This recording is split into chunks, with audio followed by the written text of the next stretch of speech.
अस्सलाम वालेकुम नाजरीन, आप देख रहे हैं आवाज़ और मैं हूं शहजाद इकबाल। कराची ऑपरेशन क्या MQM के ख़िलाफ़ हो रहा है या तमाम क्रिमिनल्स के ख़िलाफ़ हो रहा है, चाहे उनका किसी सियासी जमात से ताल्लुक़ हो या किसी और तंजीम से ताल्लुक़ हो। ये बहस आज की नहीं है, बहस पिछले कई अरसे से हम देख रहे हैं कि अब चलती हुई आ रही है। MQM का ये मौक़िफ़ रहा है कि ये ऑपरेशन का रुख अब हमारी तरफ मोड़ दिया गया है। इसमें हमारी जमात को निशाना बनाया जा रहा है, इसमें मुहाजिर कौम को निशाना बनाया जा रहा है और इसीलिए 2 रोज़ पहले हमने ये देखा कि अल्ताफ़ हुसैन साहब की तरफ से ये बयान आया कि जो जुल्म हो रहा है हमारे खिलाफ, जिसमें ना तो सूबाई हुकूमत ने कुछ किया है, ना वफाकी हुकूमत ने किया है, रेंजर्स हमारे खिलाफ ऑपरेशन कर रही हैं, लिहाजा इस जुल्म के खिलाफ मैं भूख हड़ताल पर जाने का फैसला कर रहा हूँ। MQM ने कोशिश की है, कोशिश कर भी रहे हैं कि अल्ताफ़ हुसैन साहब का ये फैसला वापस हो जाए, लेकिन फ़िलहाल अगर बरतानवी हुकूमत, बरतानवी इंतज़ामिया उनको इजाज़त दे देती है तो अल्ताफ़ हुसैन साहब ने भूख हड़ताल पर जाने का फैसला कर लिया है। इस पर भी बात होगी, इससे फ़ायदा क्या होगा, क्या ये ऑपरेशन थम जाएगा, क्या ये जो कराची में क्रिमिनल्स को एलिमिनेट करने की कोशिश है क्या वो ख़त्म हो जाएगी इस भूख हड़ताल के ऐलान से। इस पर भी प्रोग्राम में बात करेंगे और सिंध हुकूमत के हवाले से भी बात होगी। सुनने में आ रहा है कि कुछ बड़ी तब्दीलियाँ होने वाली हैं सिंध काबीना में, जिसके लिए जो है मीटिंग इस वक्त दुबई में जारी है। और साथ साथ हमने ये भी देखा था कि ईद से पहले भी कुछ सरकारी ऑफिस में भी हमने देखा कि तबादले हुए, कुछ लोगों को हटाया गया, कुछ लोगों को तब्दील किया गया और साथ साथ AIG जो थे और कराची के CCPO गुलाम कादिर थेबो साहब, उनको भी अपनी पोजीशन से हटाया गया इस ऑपरेशन के दौरान। इस पर भी प्रोग्राम में बात होगी। प्रोग्राम में हमें ज्वाइन किया है स्टूडियो से सईद गनी साहब ने, पीपल्स पार्टी से आपका ताल्लुक है। बहुत बहुत शुक्रिया सईद गनी साहब, प्रोग्राम में आपने हमें ज्वाइन किया। हमारे साथ वाया लिंक होंगे सलमान बलोच साहब, मेंबर नेशनल असेंबली हैं, MQM से आपका ताल्लुक है। बहुत बहुत शुक्रिया सलमान बलोच साहब, आपने भी प्रोग्राम में हमें ज्वाइन किया। सईद गनी साहब, अल्ताफ़ हुसैन साहब का ये ऐलान ईद के दिनों में आपने सुन लिया होगा। उन्होंने कहा है कि मैं भूख हड़ताल पे जा रहा हूँ और इसके बाद MQM के जो कारकुनान है वो कोशिश कर रहे हैं कि उनका ये फैसला वापस हो जाए, लेकिन वो कह रहे हैं कि जुल्म इतना हुआ है हमारे साथ, रेंजर्स ऑपरेशन में वफाक ने कुछ नहीं किया, सूबाई हुकूमत ने कुछ नहीं किया, लिहाजा ये अब एक हतमी उनके पास प्लान है कि वो इस भूख हड़ताल पे जाएंगे। आपके ख्याल में कोई फ़र्क पड़ेगा, इससे क्या होगा? देखिए, पहली बात तो ये कि पुरअमन एहतजाज करना ये सबका हक है और अगर अल्ताफ़ हुसैन साहब समझते हैं कि उन्हें एहतजाज करने के लिए भूख हड़ताल का रास्ता इख्तियार करना चाहिए तो ये उनका इख्तियार है, उनका हक है, वो कर सकते हैं। लेकिन मेरा भी ये ख्याल है और मेरी राय है, मेरा मशवरा है कि उसके लिए पहले कोई और रास्ते इख्तियार किए जा सकते हैं। तादम मर्ग भूख हड़ताल एक एक्सट्रीम स्टेप होता है और ग़ालिबन अब जो TV पे सुना है कि शायद बरतानिया के कवानीन भी कुछ ऐसे हैं कि शायद उनको पहले इजाज़त लेनी पड़ती है और वहाँ अगर अथॉरिटीज़ इजाज़त दें तो फिर उसके बाद ही आप कर सकते हैं। 10 डाउनिंग स्ट्रीट के बाहर वो कह रहे हैं कि फिर वो हाँ, तो वो अगर इजाज़त उनको नहीं मिलेगी तो फिर वैसे ही मुमकिन नहीं है। लेकिन मेरा अपना भी ये ख्याल है कि शायद ये मुनासिब नहीं होगा कि इतना एक्सट्रीम स्टेप वो ले इस वक्त। हारून रशीद साहब, सीनियर तज्ज़ियाकार, वो भी हमारे साथ इस वक्त टेलीफोन लाइन पर मौजूद हैं। हारून रशीद साहब, सबसे पहले तो मैं इस चीज़ का जवाब आपसे जानने की कोशिश करूँगा कि जो ऑपरेशन हो रहा है क्या ये MQM के खिलाफ हो रहा है ऑपरेशन या MQM इसको सियासी रंग देने की कोशिश कर रही है? नहीं, बहुत सौ के खिलाफ हो रहा है, MQM के खिलाफ भी हो रहा है। MQM के खिलाफ ज्यादा इसलिए लगता है दो वजह से, इसलिए कि ये बड़ी पार्टी है, बाकी इसके मुकाबले में यानी अफरादी कुव्वत के एतबार से, ताईद के एतबार से बहुत छोटी पार्टी है। और दूसरा इसलिए भी कि प्रोपेगेंडा का हुनर ये जानते हैं, मज़ामत कर सकते हैं। उनके पास तो कोई अल्ताफ़ हुसैन नहीं है, कोई तंजीमी कमेटी नहीं है, कोई मीडिया सेल नहीं है, किसी टॉक शो में वो मदऊ नहीं किए जाते पीपल्स अमन कमेटी वाले, या वो किए भी नहीं जा सकते, ना तालिबान, ना फिर कपरस्त, अल्ताफ़ हुसैन, ना लैंड माफिया वाले, सभी के खिलाफ है। लेकिन ये बड़ी पार्टी है तो ऑब्वियसली इसके खिलाफ ज्यादा होगा। लेकिन हारून साहब, क्या बड़ी पार्टी होने का मतलब ये है कि बड़ी पार्टी में जराइम पेशा अनासिर भी ज्यादा होंगे? यू नो इट, ज्यादा है, इसमें कोई शक ही नहीं। देखिए, जो इनकी ताकत है वो तो किसी की नहीं है। अब वो ताकत जो है तामीरी तौर पे भी इस्तेमाल हो सकती है, तकरीबी तौर पे भी हो सकती है। चूंकि ये माजी में हमेशा बच निकले गलतियां करने के बावजूद, तो इससे एक पैटर्न इमर्ज होता है, इसी का नाम आदत होता है। यही फितरत सानिया बनती है। ख्याल जो है, अल्फाज ख्याल में ढलते हैं, ख्याल अमल में ढलता है, अमल आदत बनता है, आदत फितरत सानिया बनती है, फिर वो कैरेक्टर बन जाता है। बात ये है कि ये हर दफा बच निकले गलतियां करके और तो उससे एक पैटर्न इमर्ज हो गया। इनका ये ख्याल है कि वो फिर बच जाएंगे, हमेशा हालात एक जैसे नहीं होते। और सियासत में सबसे ज्यादा अहमियत सिचुएशन की होती है, अफराद की नहीं होती। वही मोहम्मद अली जिन्ना थे जो मायूस होकर लंदन चले गए थे, और वही मोहम्मद अली जिन्ना थे जिनके बगैर हिंदुस्तान के मुस्तकबिल का फैसला नहीं हो सकता था।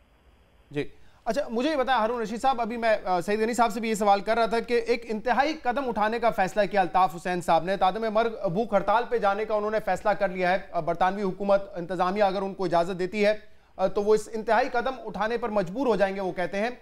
इससे क्या फर्क पड़ेगा आपके ख्याल में? नहीं होगी नहीं हड़ताल, इजाजत वो कानून में इजाजत ही नहीं, तो इजाजत बरतानवी हुकूमत कानून तो नहीं तोड़ सकते, उन्हें कैसे इजाजत दे देगी। अच्छा, आपने अभी ये देखा होगा कि ईद से एक रोज पहले भी कमर मंसूर साहब जो कुछ अरसे के लिए राब्ता कमेटी के इंचार्ज भी रहे, उनको भी उठा लिया गया, उनके साथ कुछ और लोगों को भी उठाया गया, और मुकदमा दर्ज किए गए हैं उन लोगों के खिलाफ भी जो कि अल्ताफ हुसैन साहब की तकरीर उस दिन सुन रहे थे।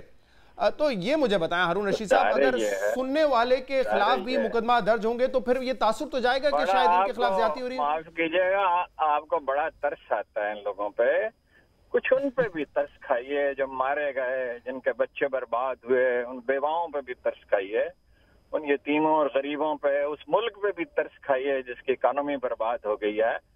गुजारिश ये है कि ये कोशिश करें ताकत से मसला हल करने की। एमकेएम के मसले का हल बहुत सादा है, कानून की हुदूद में सियासत करें, इनकी बहुत बड़ी ताकत है, दलील से सियासत करें। इनके पास फहम भी है, तजर्बा भी है, तंजीम भी है, इनके लोग बड़े लायल हैं, बड़े मुस्तैद हैं। ये है मसले का करें, और किसी की मजाल क्या इन्हें रोक सके?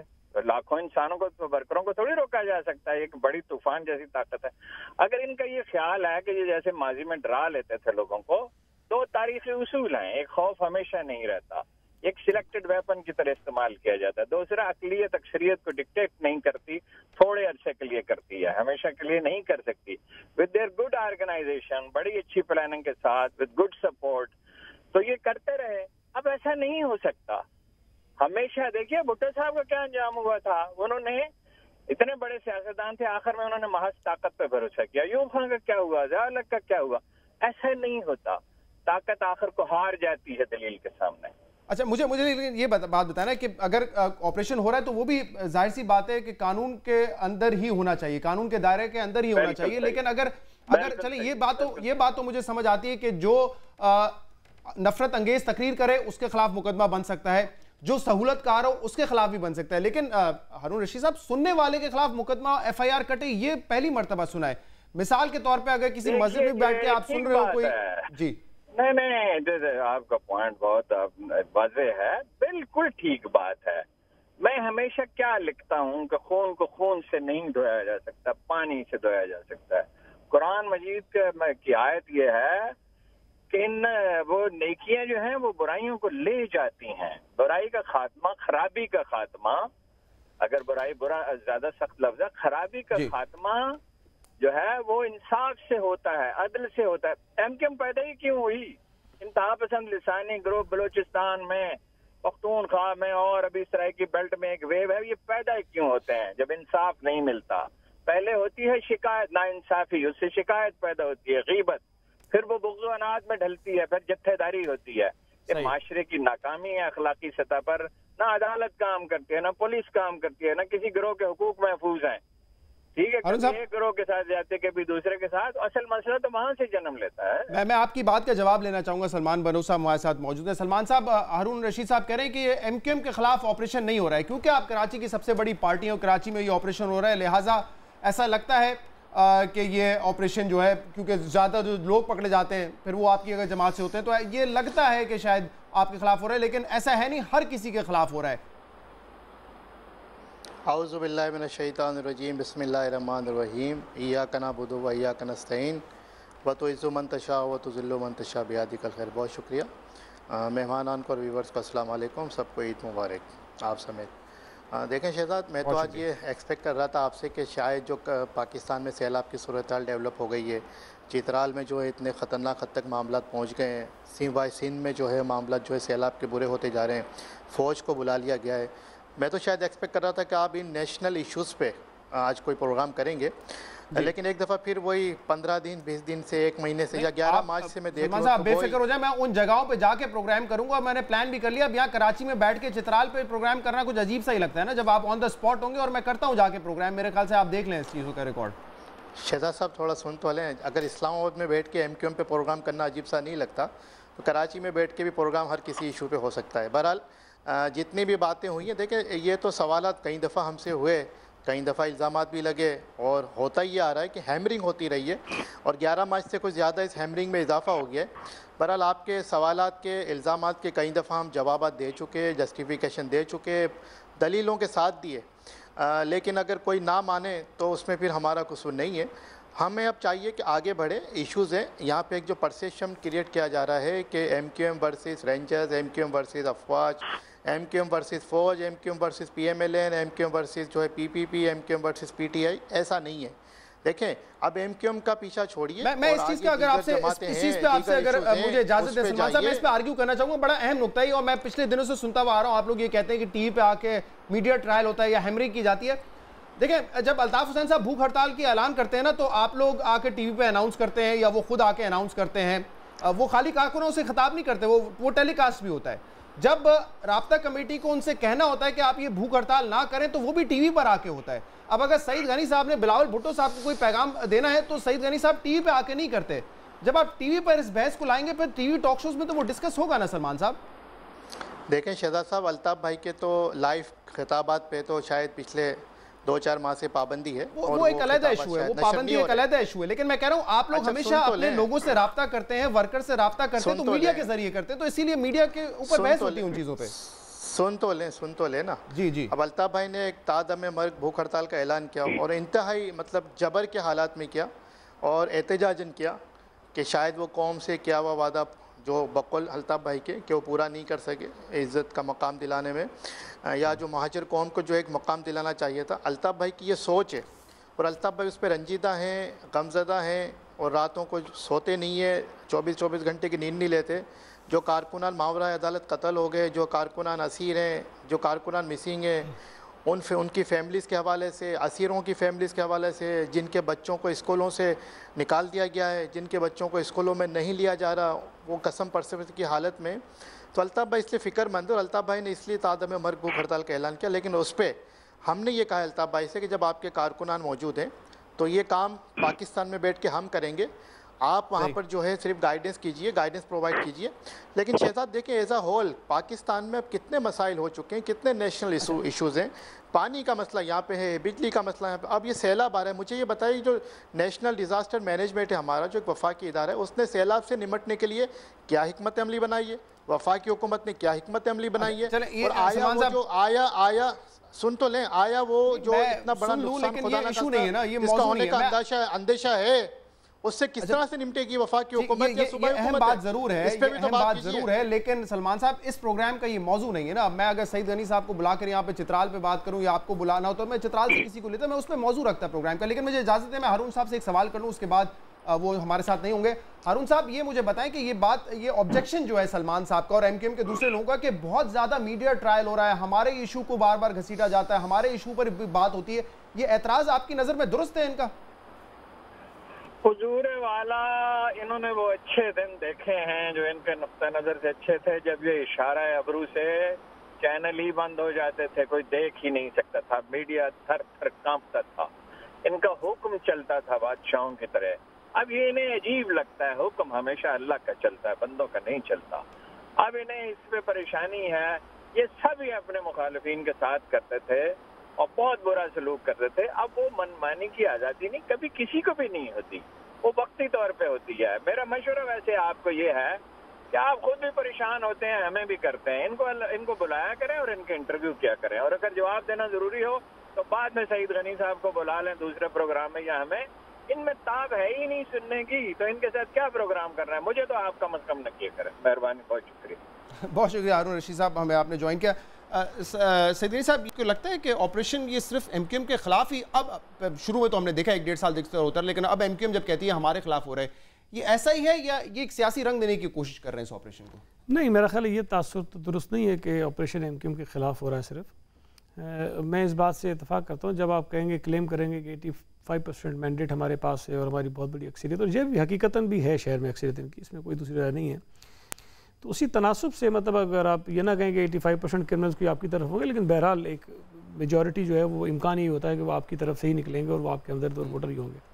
तो ये बात अपनी जगह है। लेकिन अगर आप किसी क्रिमिनल ऑर्गेनाइजेशन के बारे में कहें, कराची में क्राइम है तो जाहिर सी बात है जिसका क्रिमिनल ग्रुप बड़ा होगा उसमें ज्यादा क्रिमिनल्स होंगे, लेकिन यहाँ तो सियासी जमातों का कंपैरिजन हो रहा है ना। नहीं, मेरी बात सुन, अगर सियासी जमातों का भी करें तो एमक्यूएम एक बड़ी सियासी जमात है, एमक्यूएम का शहर के ऊपर वाज़ेह कंट्रोल रहा है और अब भी उनकी अक्सरियत है। तो अगर आप इलाकों की बात करेंगे तो बहुत सारे इलाके एमक्यूएम के कंट्रोल में थे और हैं, तो ये बहरहाल एक अलग चीज़ है। लेकिन मैं एक चीज़ जो मैं डिसएग्री करता हूँ हारून साहब से, नहीं, लेकिन मेरे सवाल का दूसरा हिस्सा ये था, फिर क्या एमक्यूएम इसको सियासी रंग देने की कोशिश कर रही है अब?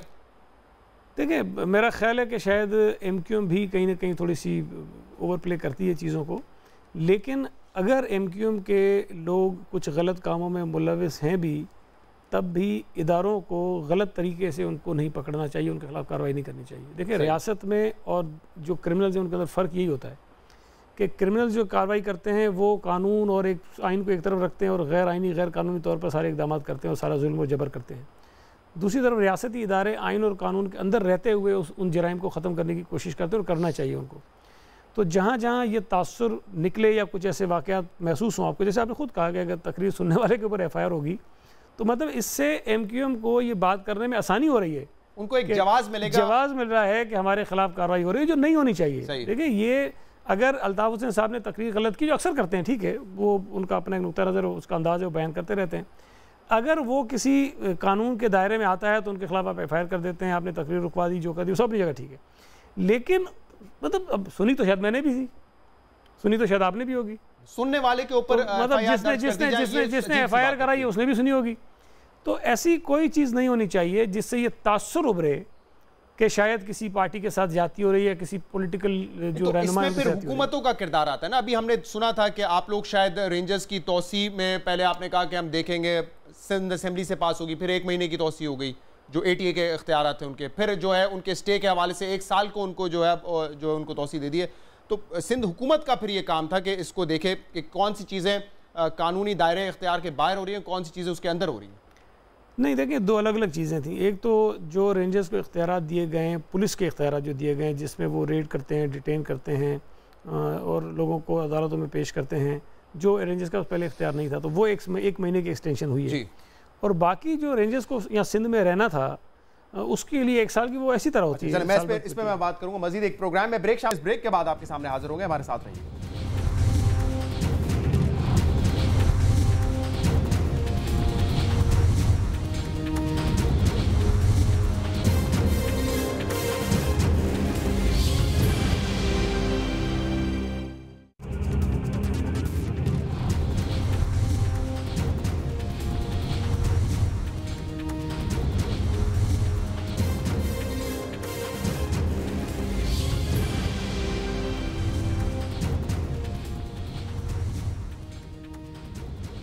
वेलकम बैक नाजरीन। सईद गनी साहब, ब्रेक में जाने से पहले आप ये कह रहे थे, और होना भी यही चाहिए, कि कानून के दायरे में रहते हुए ये ऑपरेशन हुआ, ऐसा तासुर ना जाए कि किसी के खिलाफ ये किसी को टारगेट करने के लिए ये ऑपरेशन किया जा रहा है।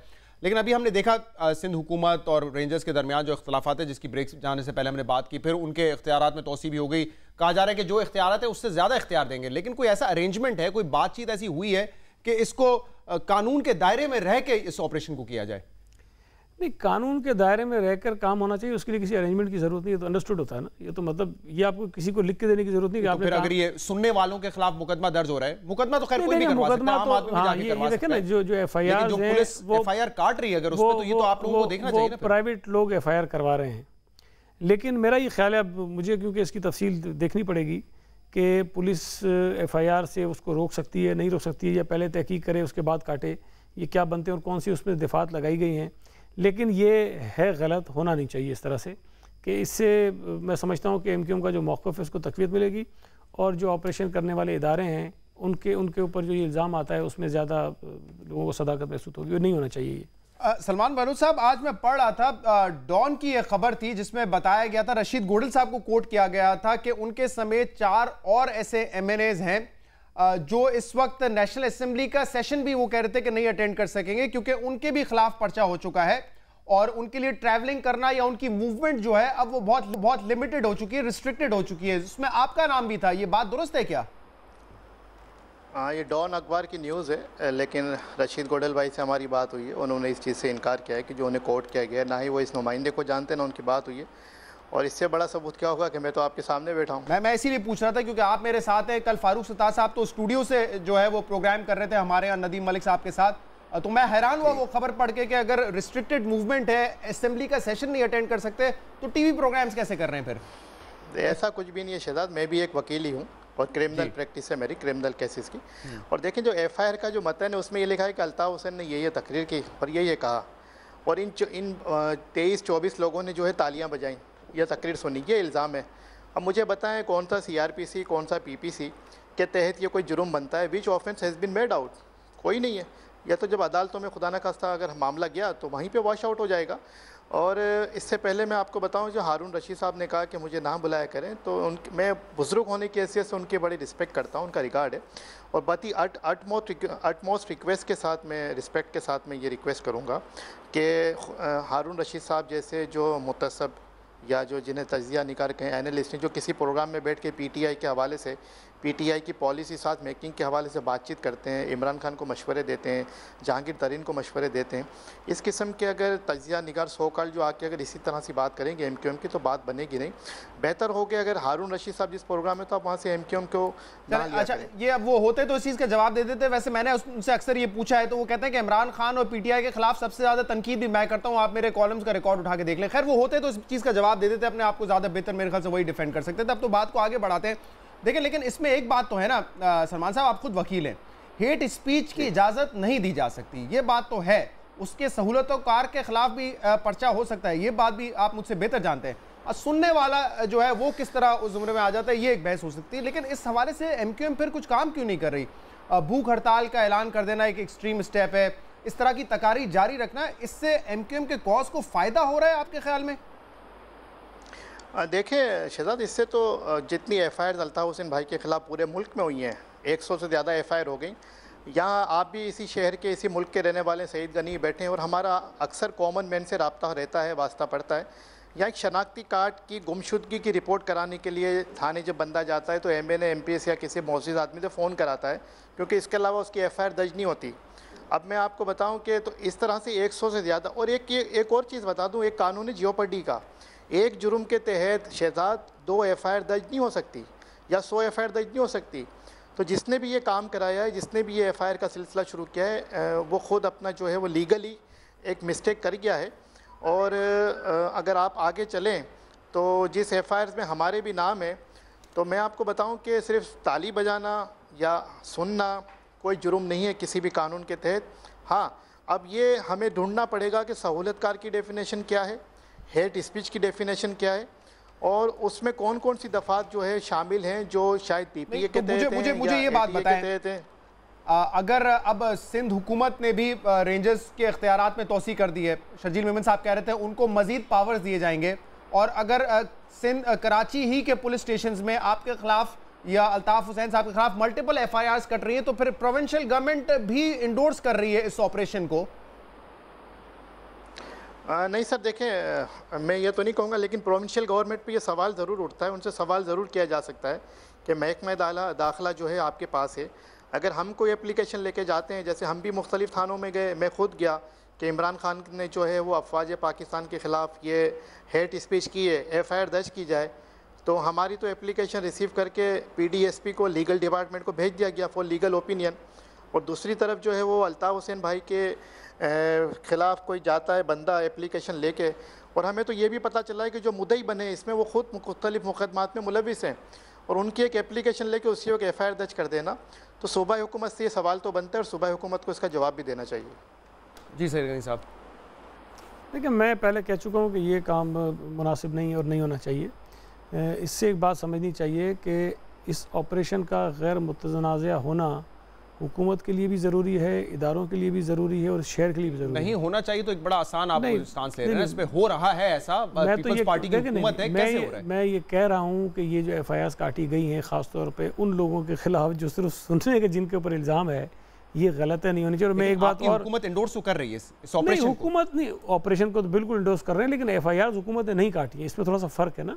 अब जो मैंने आपसे कहा कि मेरे पास इसकी डिटेल नहीं, मैं ज़रूर उसको करूँगा कि ये एक तो ये कि एक जुर्म की FIR एक दफ़ा ही कटनी चाहिए, ये 100 FIR कैसे कट रही हैं, ये तो जो वहाँ माहिरीन बैठे होते हैं पुलिस को ज़रूर इस पर कोई लीगल ओपिनियन लेना चाहिए कि एक जुर्म अगर कराची में हुआ है तो जैकोबाबाद में, ये फर्स्ट इंसिडेंट नहीं, वैसे अक्सर केसेस में हमने ये हमारे देखा है कि मल्टीपल FIRs होती हैं। ये भेड़ चाल हमारे यहाँ शुरू हो जाती है, खासतौर पर ब्लास्फेमी में अगर किसी प्रोमिनेंट आदमी का नाम आ जाए तो उसके खिलाफ भी चल पड़ते हैं और बाकी चीज़ें हो जाती है, लेकिन इस सिलसिले को रुकना चाहिए। देखें आज ये किसी एक के खिलाफ है, कल किसी दूसरे के खिलाफ होगा, परसों तीसरे के खिलाफ होगा, तो ऐसी रिवायात हमें नहीं डालनी चाहिए जो आगे चल के सबके लिए मसाइल पैदा करें। सही, बट क्या आपको लगता है कि वक्त ये आ गया है कि अल्ताफ हुसैन साहब और MQM भी नजरसानी करें अपनी तकारीर पे? नहीं, वो तो आज भी जो है एक राब्ता कमेटी के कुछ लोगों से जब उन्होंने बात की है तो फिर फौज में डिवीजन की बात हुई है, कौन किसको सपोर्ट कर रहा है, इस तरह की बात हुई है, एजेंसीज जो है वो फौज से ज्यादा ताकतवर हो गई हैं, ये आज भी बात हो रही है। देखिए ये बात तो कई दफ़ा हम कह चुके हैं कि अल्ताफ हुसैन साहब का जो अपना अंदाज़ है तकरीर करने का, उसमें बाज़ औक़ात वो बहुत दफ़ा, एक मरतबा नहीं कई दफ़ा ऐसी बातें कह जाते हैं जो शायद उनको नहीं कहनी चाहिए। लेकिन बहरहाल अब ज़ाहिर है कि हर आदमी को आज़ादी बात करने की, बाद में अगर वो कानून के दायरे में आता तो उस पर मुकदमा होना चाहिए। लेकिन ये MQM को एज ए जमात बैठ के थोड़ा सा इस पर देखना चाहिए कि कहाँ कहाँ कोई गलती हो रही है। अगर गलतियाँ दूसरी तरफ से हो रही हैं, मुमकिन है हो रही हों, लेकिन कुछ गलतियाँ शायद इनकी जानिब से भी हो रही हैं, इनको अपनी अपनी तरफ भी चीज़ों को ठीक करना चाहिए। आसिफ अली जरदारी साहब की बात पिछले हफ्ते से हो रही थी कि उन्होंने भी आके कहा ईंट से ईंट बजा देंगे, इस तरह की तकारीर वो भी करते रहे और उस वक्त आप लोग भी यही जस्टिफिकेशन देते थे कि जब इस तरह दीवार से लगाया जाएगा या जब इतना मजबूर किया जाएगा तो गुस्से में आके फिर ऐसे अल्फाज निकल आते हैं। देखिए मेरा नहीं ख्याल कि जो बातें अल्ताफ हुसैन साहब ने इस तकरीर में कही हैं या इससे पहले करते रहे, उसका किसी भी तरह मवाजना आप कर सकते हैं आसिफ जरदारी साहब की इस तकरीर से। अगर आप तोलें दोनों को तो आपको बहुत ज़्यादा फ़र्क नज़र आएगा। लेकिन बहरहाल ये बात भी उन्होंने बारह कही कि आसिफ अली जरदारी साहब की कुछ बातें तल्ख ज़रूर होंगी, लहजा उनका शायद लोगों को बुरा लगा होगा, लेकिन मजमूई तौर पर जो जिस रेफरेंस से उन्होंने बातें कही थी वो बातें शायद इतनी बुरी नहीं थी। उसमें मैं एक आपको ऐड कर देता हूं, मुझे ये पता है कि उसके बाद तकरीर के बाद जो फॉलो अप था आपकी पार्टी में, हर किसी ने कोशिश की कि उस माहौल को ठंडा किया जाए, बजाय इसके कि अल्ताफ आसिफ जरदारी साहब दूसरे दिन आके फिर उस तरह की तकरीर करते हैं। मेरे ख्याल से ये आपकी पार्टी का एक स्मार्ट एक तो देखें जिस तरीके से उसकी एक्सप्लेनेशन दी गई, एक तो शायद उसमें हमें ये नजर आया कि जो हमारे सियासी मुखालफिन थे उन्होंने उससे कोई और किस्म की पॉलिटिकल पॉइंट स्कोरिंग करने की कोशिश की, या आप लोगों ने जरदारी साहब की तकरीर को कोई और मतलब देने की कोशिश की। हाँ, ये हमने फिर ज़रा मुनासिब समझा कि हम डाउन प्ले करें, जो लोग इस पर तेल छिड़कना चाह रहे हैं किसी तरह उनको हम दूर रखें। जी अच्छा, मुझे ये बताएं सलमान साहब, आज का भी मैंने हवाला दिया, आज भी ऐसी बातें हो रही, मतलब ये सईद गनी साहब ये कह रहे हैं कि इस पे MQM को गौर करने की ज़रूरत है। इस तरह तो ये लड़ा तो नहीं जा सकता इस तरह आप इदारों से कि उनके खिलाफ रोज़ाना की बेसिस पे तकरीर करें, और मेरे ख्याल से एक नेचर है, फिर कहीं ना कहीं आपको ऐसा लगना शुरू हो जाएगा कि अब ये पर्सनल भी आपके साथ मामला बनता जा रहा है, लेकिन इसमें फिर ये देखना पड़ेगा कि कसूरवार कौन है। नहीं शहजाद, बिल्कुल देखें जो भी अल्ताफ हुसैन भाई की तरफ से बातें आई वो एक रिएक्शनरी अगर आप उसको लें तो शायद वो उस ज़मरे में आता है। खुदा न खास्ता ना ही फ़ौज के ख़िलाफ़, ना ही रेंजर्स के ख़िलाफ़, ना ही किसी एजेंसी के ख़िलाफ़ कोई लड़ाई नहीं है, ना ही हम कोई लड़ाई लड़ना चाहते हैं। और मैं आपको याद दिलाऊं 4 दिन पहले जो नसरीन जलील बाजी ने, सेनेटर साहिबा ने जो प्रेस कॉन्फ्रेंस की थी, उसमें नसरीन बाजी ने यह भी कहा था कि हम बातचीत के लिए भी तैयार हैं और बातचीत से मामला हो सकते हैं। और देखें कत्ल के मुकदमात में भी आखिर में जाके टेबल टॉक से ही हल होते हैं।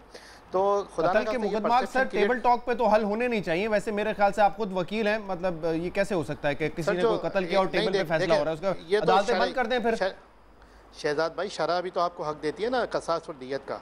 अगर कोई मकतूल का कोई लवाकिन अगर माफ करना चाहे तो माफ करता है। मैं उस जमरे में कुछ केसेस में, हाँ कुछ केसेस में होता है, मतलब जरूरी तो नहीं है, राजीनामा होता है, ज़रूरी नहीं है। मैं ये कहता हूँ टेबल टॉक से हल होते हैं जाके। अगर कोई नाजायज़ हो जाए या कोई नाजायज़ हो जाए तो कोई ऐसा मामला हो जाए तो हम तो ये कहते हैं हमारी किसी से लड़ाई नहीं है, ना ही हम लड़ना चाहते हैं, ना ही हम लड़ना के ख्वाहिशमंद थे हैं। और अगर आप अल्ताफ हुसैन भाई की स्पीच इसको रिएक्शनरी में देखें तो शायद वो आपको भी समझ में आ जाएगा, कौम को समझ में आ जाएगा। और MQM में मुझे ये समझ आता है कि लफ्ज़ों को तब्दील करने की ज़रूरत है, कुछ इशूज़ पे ना बात करने की ज़रूरत है। वो इसलिए नहीं है क्योंकि किसी के खिलाफ बात हो रही है, क्योंकि इस तरह की बातें किसी भी मुल्क में या किसी भी माशरे में नहीं की जानी चाहिए। शहजाद देखें यही MQM है जिसने जो है हमारी आर्मी के हक़ में, ज़रब अज़ब के हक़ में, रेंजर्स के हक़ में शहर कराची में मिलियंस की रैलीज़ भी की, 1 लाख कारकुनान का सपोर्ट देने का भी सैल्यूट भी किया अल्ताफ हुसैन भाई ने और तमाम कारकुनान और अवाम जो उस वक्त मौजूद थे। तो MQM तो हमेशा से अपना हिस्सा डालती आई है और अफवाज पाकिस्तान के शाना बशाना रही है, शाना बशाना लड़ने को तैयार है। और खुदा न खास्ता कोई लड़ाई नहीं है। और आइंदा भी MQM से और कायदे तरीक़ अल्ताफ हुसैन भाई से जो ताउन होगा वो अफवाज पाकिस्तान के साथ शामिल हाल रहेगा। और मुझे एक ब्रेक पर जाना है सलमान साहब, एक ब्रेक पर जाने के बाद हम सिंध के हवाले से बात करेंगे। किस किस्म की तब्दीलियां सिंध कैबिनेट में होने वाली हैं? क्या बिलावल भुट्टो जरदारी साहब का बड़ा अहम किरदार होगा इन तब्दीलियों के पीछे? क्या वो लीड करेंगे पीपल्स पार्टी की इस टीम को? एक ब्रेक के बाद बात होगी, हमारे साथ रहिएगा।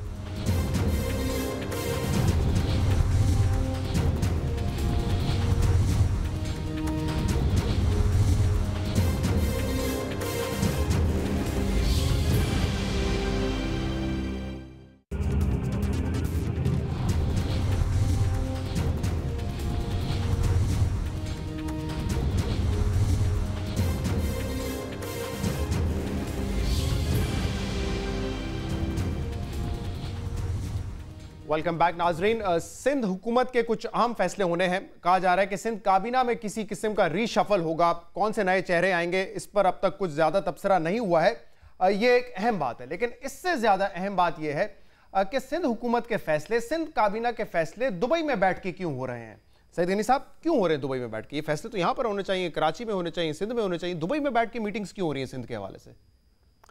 देखिए, ये कोई पाकिस्तानी सियासत में नई बात नहीं है। अगर पार्टी लीडर्स फिलहाल वहाँ मौजूद हैं और वहाँ कोई मीटिंग करना चाहते हैं तो ये कोई बुरी बात नहीं है। ये मीटिंग्स जो कि यहाँ होनी चाहिए, ये आपका जो है शहर है, सिटी है, ये नहीं पता कि हमारे जो मिनिस्टर्स हैं वो सरकारी खर्चे पे गए, अपने खर्चे पे गए, खर्चे पे जाएंगे। मीटिंग अटेंड करने कौन अपने खर्चे पे जाता है? इतनी सादगी भी नहीं, ज़रूरी नहीं है, ज़रूरी नहीं है। चूँकि अगर ऑफिशियल मीटिंग नहीं है तो अपने खर्चे पे भी जा सकते हैं। लेकिन ये मेरा ख्याल है कि कोई ऐसी अनहोनी बात नहीं है कि मीटिंग्स वहाँ हो रही हैं।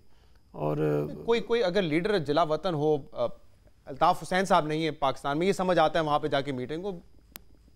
पीपल्स पार्टी को ऐसा क्या इशू है?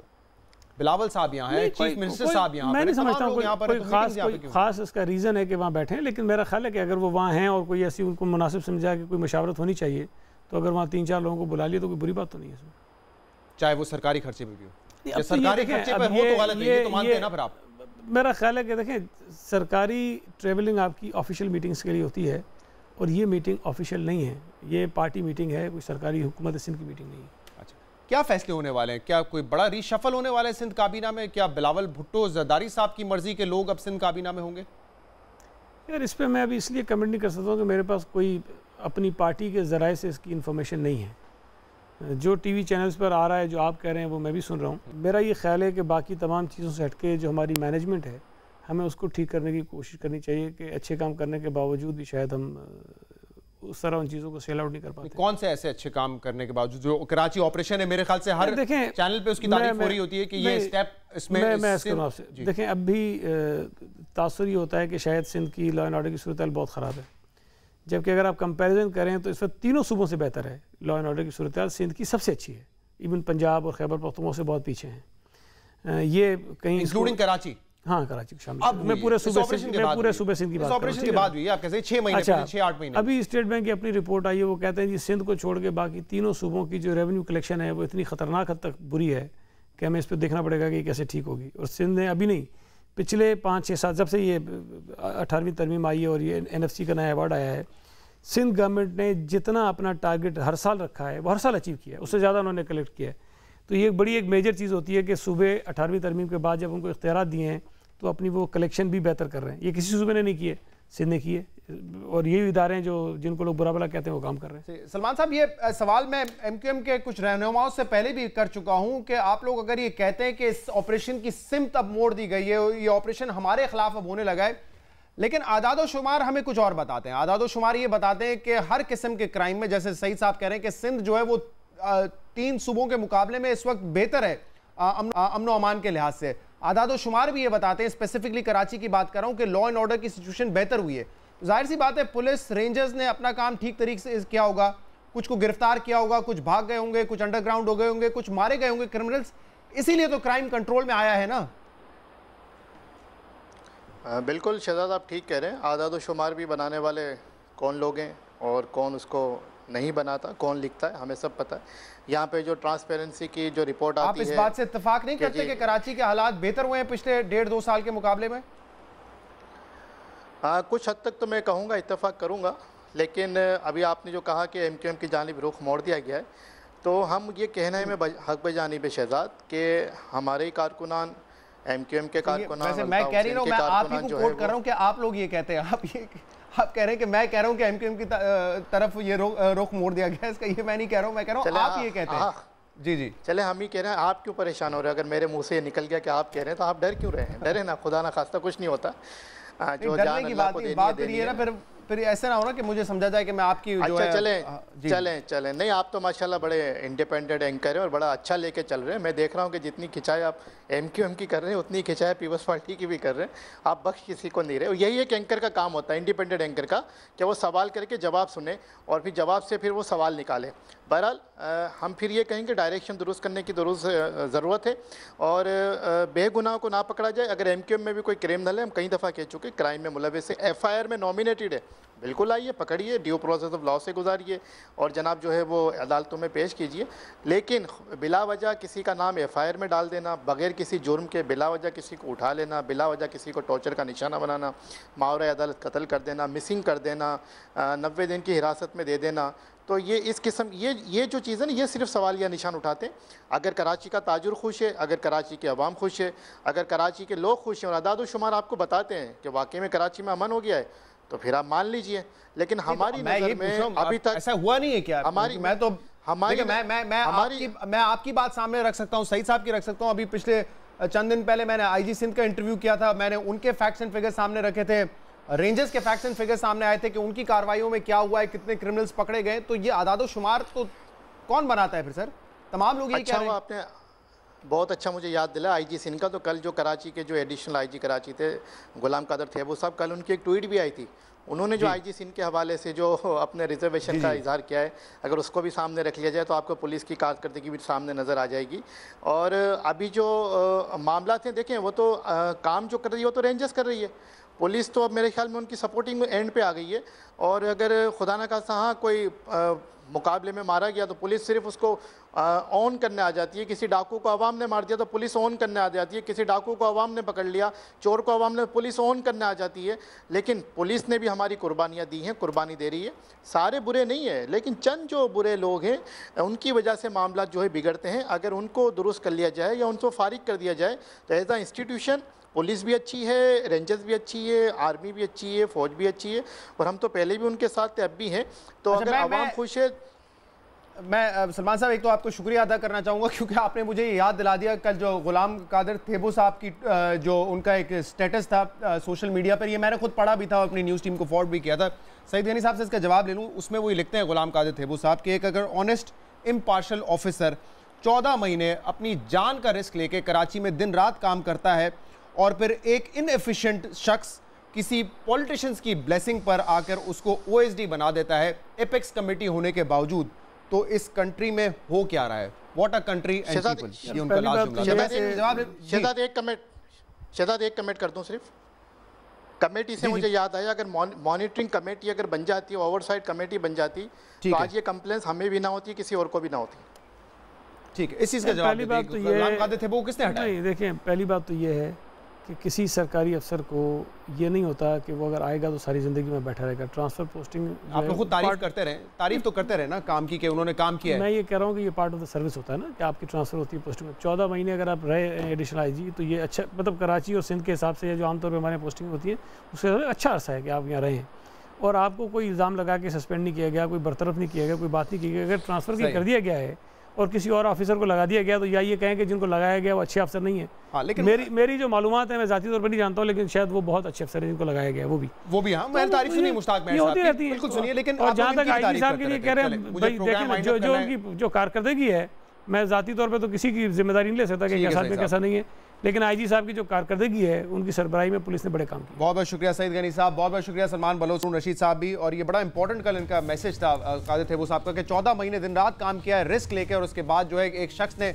पॉलिटिशियंस की ब्लेसिंग की वजह से मुझे जो है OSD अफसर लगा दिया है। एक इस प्रोग्राम का फीडबैक आप हमें दे सकते हैं हमारे सोशल मीडिया पर। इजाज़त दीजिए, अल्लाह हाफ़िज़।